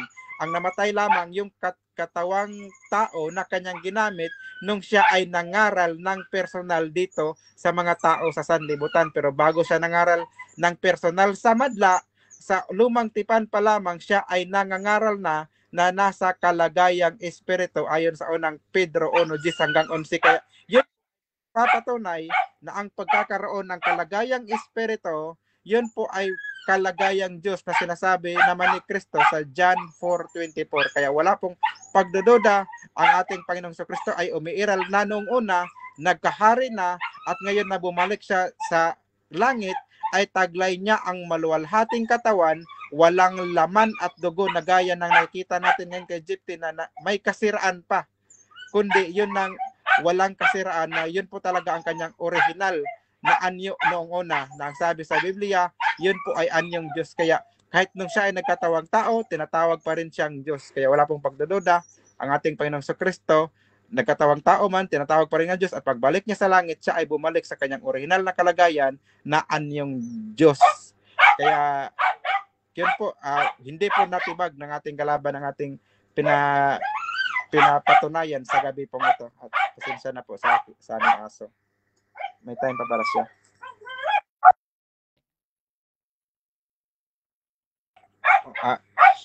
Sige po, okay na po yun. Nag-iingay yung aso namin. Sorry po. Okay, so dyan nagtatapos ang debate natin mga kapatid between MCGU and PAM mga kapatid. At before natin end yung ating live, syempre gusto ko muna kayong magpasalamat sa lahat ng nanood at makakapanood pa nito. Brother Sam, salamat muna bro. Yes po, marami pong salamat no sa lahat po ng nanood sa debate po namin. Sana po ay meron kayong natutunang bago at tama sa gabing ito. At salamat po kay Brother Rasya no sa pagpapagamit sa kanyang platform no para may pahayag natin ang katotohanan na pinapangaral ng ating Panginoong sa Kristo. At salamat din sa ating kaibayo kay Pastor Gypty no. Nasa magitan naman ay naging tulay po ito para makapagpahayag tayo ng katotohanan. At salamat po sa Diyos no, sa kaalaman na kanyang ibinigay sa atin. At sa lahat po ng mga gusto pang makaalam sa mga aral na sinasampalatayan na ng MCGO, ay pwede po kayong mag-search sa YouTube. I-search lamang po aking pangalan, Samuel Tahuda. Nandoon po lahat ng record ng aking mga debate. Doon niyo po makita pagka meron kayong gustong malaman at gustong panoorin muli no, sa aming mga paksa. Okay po, sorry po dahil maingay po talaga ang aso namin. Pasensya na. Salamat po muli sa lahat. Okay, at syempre, Pastor Jeffy, pasalamat din. Yes, magandang gabi muli sa inyo lahat, mga kapatid, mga kaibigan. Ayan, maraming salamat po na una sa nag-iisang tunay na Diyos na muli tayo nakapagpahayag ng katotohanan. At syempre, sa atin pong kaibayo, Pastor Samuel, maraming salamat din sa iyo, sa iyong mga presentasyon, ano? At kung may nasalita man ako na hindi mabuti, nakakasama ng iyong damdamin, na nakaka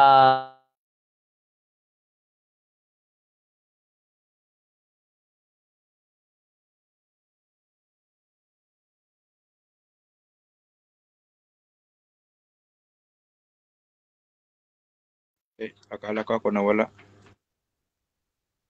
Nawala.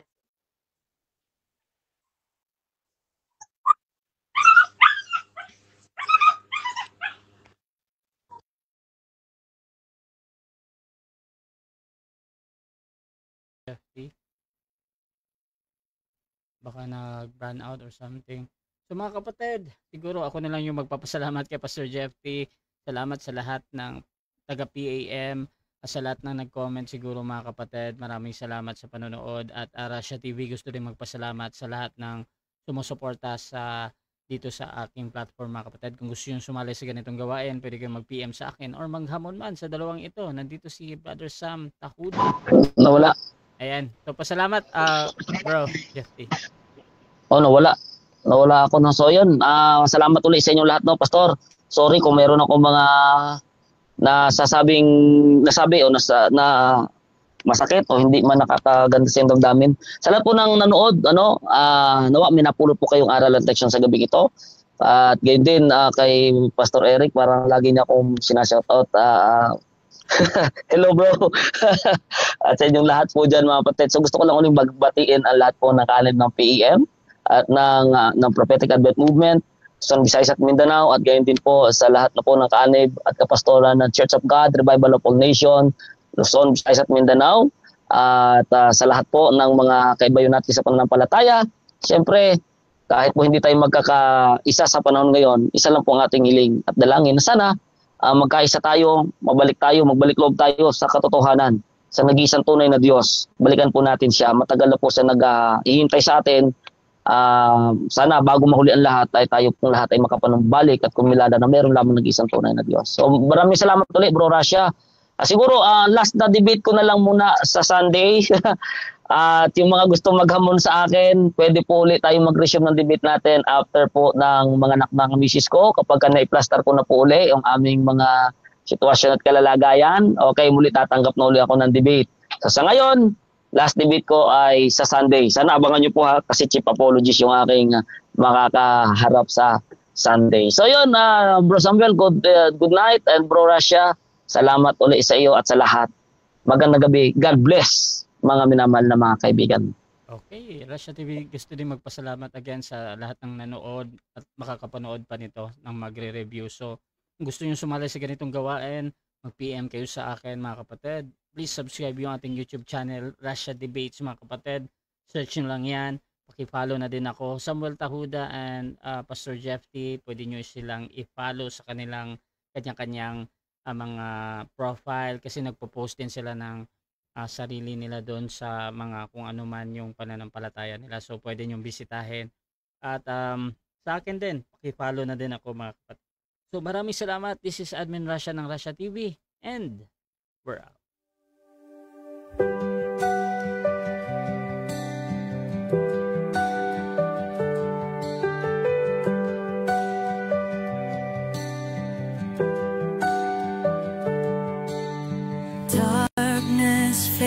when you are near.